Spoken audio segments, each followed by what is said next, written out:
Hormones ऐसे chemical substances होते हैं जो हमारी बॉडी रिलीज करती है और फिर वो केमिकल सब्सटेंसेस हमारी बॉडी के सेल के और ऑर्गन्स की अलग अलग एक्टिविटीज़ को कंट्रोल और रेगुलेट करते हैं। उन एक्टिविटीज़ में जैसे ग्रोथ हो गई, हमारी बॉडी का टेम्परेचर होगा, हंगर हो गई, थर्स्ट हो गई, हमारी बॉडी का ब्लड शुगर हो गया, तो ये सारी एक्टिविटीज़ हार्मोन्स कंट्रोल करते हैं। अस्सलाम वालेकुम students, welcome to my channel doctor Irfan lectures. इस लेक्चर में मैं आपको हार्मोन्स के बारे में बताऊंगा। इस लेक्चर में हम जो चीज़ें पढ़ेंगे उनकी लिस्ट ये आपके सामने है। सबसे पहले हम पढ़ेंगे कि हार्मोन क्या है, यानी कि हार्मोन्स की हम डेफिनेशंस पढ़ेंगे। उसके बाद हम चलेंगे कि हार्मोन कितने टाइप के होते हैं, यानी कि टाइप्स ऑफ हार्मोन्स पढ़ेंगे। उसके बाद हम पढ़ेंगे कि ग्लैंड क्या होता है, और उसके बाद हम चलेंगे हार्मोन्स के फंक्शंस पे कि हार्मोन कौन कौन से काम करते हैं, और आखिर में हम पढ़ेंगे हार्मोनल डिजीज जो हमारी बॉडी में होती हैं। अगर आप लोगों ने अभी तक मेरा चैनल सब्सक्राइब नहीं किया है तो मेरे चैनल को सब्सक्राइब करें और फिर बेल के बटन पर टिक करें ताकि मैं जब भी न्यू लेक्चर अपलोड करूं आप लोगों को नोटिफिकेशन आ जाए। तो आइए शुरू करते हैं। सबसे पहले हम हार्मोन्स की डेफिनेशन पे कि हार्मोन्स क्या हैं। स्टूडेंट्स, जो हार्मोन्स होते हैं वो हमारी बॉडी के ऐसे केमिकल सब्सटेंसेस होते हैं जो हमारी बॉडी रिलीज करती है कुछ ऑर्गन से, और फिर वो जो केमिकल सब्सटेंसेस होते हैं वो हमारी बॉडी के अलग अलग एक्टिविटीज़ को कंट्रोल भी करते हैं और रेगुलेट भी करते हैं। मिसाल के तौर पर हमारी बॉडी का ग्रोथ, कुछ लोगों की जो ग्रोथ होती है कम होती है, कुछ लोगों की ग्रोथ ज़्यादा होती है, तो उसको कंट्रोल करता है ग्रोथ हार्मोन। तो वो ग्रोथ हार्मोन जिनमें ज़्यादा पैदा हो जाए तो उनकी हाइट ज़्यादा होती है, उनकी ग्रोथ ज़्यादा होती है, जिनमें कम होता है उनका कद छोटा रह जाता है। तो वो एक्चुअली हार्मोन का मसला होता है। इसी तरह कुछ ऐसे हार्मोन होते हैं जो हमारी बॉडी की ब्लड शुगर को कंट्रोल करते हैं। अगर वो हार्मोन रिलीज नहीं होता तो लोगों की शुगर बढ़ जाती है। अगर शुगर बढ़ जाती है तो फिर वो हार्मोन रिलीज होता है तो वो उस शुगर को डाउन करता है। इसी तरह हमारी बॉडी का हंगर हो गया, थर्स्ट हो गया, और भी बहुत सारी हमारी बॉडी की जो एक्टिविटीज़ होती हैं वो ये हार्मोन्स कंट्रोल करते हैं। अब मैं यहाँ पे एक चीज़ बताता चलूँ कि जो ऑर्गन्स ये केमिकल सब्सटेंसेज यानी कि हार्मोन्स रिलीज करते हैं उन ऑर्गन्स को हम कहते हैं ग्लैंड्स। अब हम आते हैं हार्मोन्स के टाइप्स पे। स्टूडेंट्स, जो हार्मोन होते हैं उसके दो टाइप होते हैं।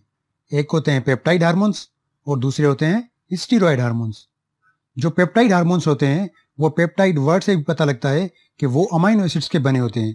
इसी तरह से अगर हम स्टीरॉयड हार्मोन्स की बात करें तो वो बने होते हैं कोलेस्ट्रॉल से। पेप्टाइड हार्मोन्स की बात करें तो वो वाटर में सॉल्युबल होते हैं, जबकि स्टीरॉयड हार्मोन्स वाटर में इनसॉल्युबल होते हैं। जो पेप्टाइड हार्मोन्स होते हैं वो हाइड्रोफिलिक होते हैं, लेकिन जो स्टीरॉयड हार्मोन्स होते हैं वो हाइड्रोफोबिक होते हैं। हाइड्रोफिलिक के दो वर्ड से बना है, hydro and philic. Hydro means water, philic लिया गया है मीन्स लव, वाटर लविंग होते हैं ये। लेकिन जो हाइड्रोफोबिक होते हैं, hydro means water and phobia means fear, तो ये वाटर फियरिंग होते हैं। जो पेप्टाइड हार्मोन होते हैं वो वाटर लविंग होते हैं यानी कि हाइड्रोफिलिक। स्टीरॉयड हार्मोन जो होते हैं वो हाइड्रोफोबिक होते हैं यानी कि वाटर फियरिंग। इसी वजह से जो पेप्टाइड हार्मोन्स होते हैं हाइड्रो वाटर लविंग होते हैं, इसी वजह से सेल मेम्ब्रेन से क्रॉस नहीं कर पाते। लेकिन जो स्टीरॉयड हार्मोन्स होते हैं वो सेल मेम्ब्रेन से क्रॉस कर जाते हैं क्योंकि स्टीरॉयड हार्मोन्स फैट सॉल्युबल होते हैं। अब हम एग्जाम्पल्स की बात करें कि पेप्टाइड हार्मोन्स का जो एग्जाम्पल है, insulin hormone is an example of peptide hormone. लेकिन अगर हम स्टीरॉयड हार्मोन्स के एग्जाम्पल्स की बात करें तो टेस्टोस्टेरोन, ईस्ट्रोजन और प्रोजेस्टेरोन ये एग्जाम्पल हैं स्टीरॉयड हार्मोन्स के। स्टूडेंट्स, हम जब भी हार्मोन्स पढ़ते हैं तो उसके साथ साथ हम ग्लैंड भी पढ़ते हैं। अब ये ग्लैंड क्या होता है? ग्लैंड ऐसे ऑर्गन्स होते हैं हमारी बॉडी में जो कुछ केमिकल सब्सटेंसेस रिलीज करते हैं, और उन केमिकल सब्सटेंसेस को हम कहते हैं हार्मोन्स। और वो हार्मोन्स हमारी बॉडी की अलग अलग एक्टिविटीज को कंट्रोल भी करते हैं और रेगुलेट भी करते हैं। स्टूडेंट्स, जो ग्लैंड होते हैं वो दो टाइप के होते हैं। एक होता है एंडोक्राइन ग्लैंड और दूसरे होते हैं एक्सोक्राइन ग्लैंड। एंडो लिया गया है इनसाइड और एक्सो का मतलब है आउटसाइड। तो एंडोक्राइन ग्लैंड वो ग्लैंड होते हैं जो अपनी जो सीक्रीशन होती है वो डायरेक्टली ब्लड के अंदर रिलीज करते हैं, तो ऐसे ग्लैंड को हम कहते हैं एंडोक्राइन ग्लैंड।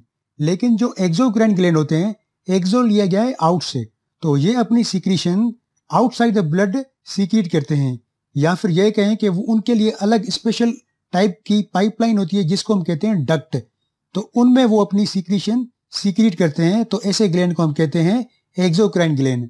अब यहाँ पे एक और चीज मैं बताता चलूं, जो एंडोक्राइन ग्लैंड है उसमें डक्ट नहीं होती, इसी वजह से एंडोक्राइन ग्लैंड को हम डक्टलेस ग्लैंड भी कहते हैं। अब अगर हम एग्जाम्पल की बात करें तो एंडोक्राइन ग्लैंड में जिन ग्लैंड की एग्जाम्पल्स आते हैं वो है pituitary gland, ovary, testis, thyroid gland और एड्रिनल ग्लैंड। अब हम आते हैं एक्सोक्राइन ग्लैंड के एग्जाम्पल की बात करें तो एक्सोक्राइन ग्लैंड में स्वीट ग्लैंड्स और सलाइवरी ग्लैंड्स आते हैं। स्टूडेंट्स, अब हम आते हैं हार्मोन्स के फंक्शंस पे। हमारी बॉडी में बहुत सारे ऐसे फंक्शंस होते हैं जो हार्मोन्स कंट्रोल करते हैं। उनमें से कुछ ये मैं आपको बताता हूँ। सबसे पहला जो फंक्शन है वो है फूड मेटाबॉलिज्म। हमारी बॉडी का जो फूड मेटाबॉलिज्म है वो हार्मोन्स कंट्रोल करते हैं। हमारी जो ग्रोथ होती है वो भी हार्मोन कंट्रोल करते हैं। कुछ लोग जो है ना छोटे कद के होते हैं और कुछ लोग बड़े कद के होते हैं। ये हार्मोन्स का काम होता है। अब हम आते हैं थर्स्ट पे और हंगर। ये चीजें भी हार्मोन कंट्रोल करते हैं।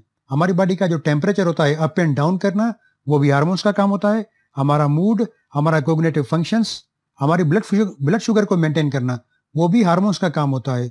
और उसके अलावा सेक्सुअल डेवलपमेंट और रिप्रोडक्शन, ये भी हार्मोन्स का ही काम होता है। तो इस तरह के बहुत सारे और भी फंक्शंस हैं हार्मोन्स के जो हमारे बॉडी में वो कंट्रोल करते हैं। हम आते हैं हार्मोनल डिजीज पे। स्टूडेंट्स, अगर हमारी बॉडी में कोई भी ऐसा हार्मोन जो ज्यादा तादाद में इंक्रीज हो जाता है या फिर वो डिक्रीज होता है, यानी कि वो हार्मोन कम प्रोड्यूस होता है या फिर ज्यादा प्रोड्यूस होता है, तो हमारी बॉडी की ग्रोथ को और मेटाबॉलिज्म को और डेवलपमेंट को इफेक्ट करता है। तो उस वजह से हमारी बॉडी में अलग अलग डिजीजेस होती हैं।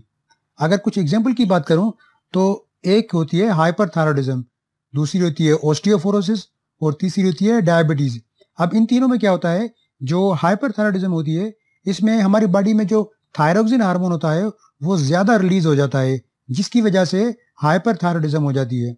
अगर हम बात करें ऑस्टियोपोरोसिस की तो उसमें क्या होता है, जो पैराथायरॉयड हार्मोन होता है वो ज्यादा तादाद में इंक्रीज में वो हमारी बॉडी में रिलीज हो जाता है, तो उसको हम कहते हैं ऑस्टियोपोरोसिस।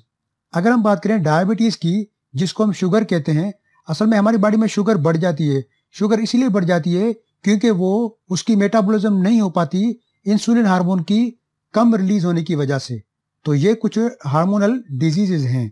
इसके अलावा और भी हमारी बॉडी में बहुत सारी डिजीजेज होती हैं। अब मैं आपसे एक सवाल पूछता हूं, आप मुझे बताएं कि हमारी बॉडी के कौन से ग्लैंड को हम मास्टर ग्लैंड कहते हैं। अगर आप में से किसी को जवाब आता है तो वो नीचे कमेंट्स में बता सकता है, लेकिन अगर किसी को जवाब नहीं आता तो वो मेरे फेसबुक पेज पर जाकर इसका जवाब देख सकता है।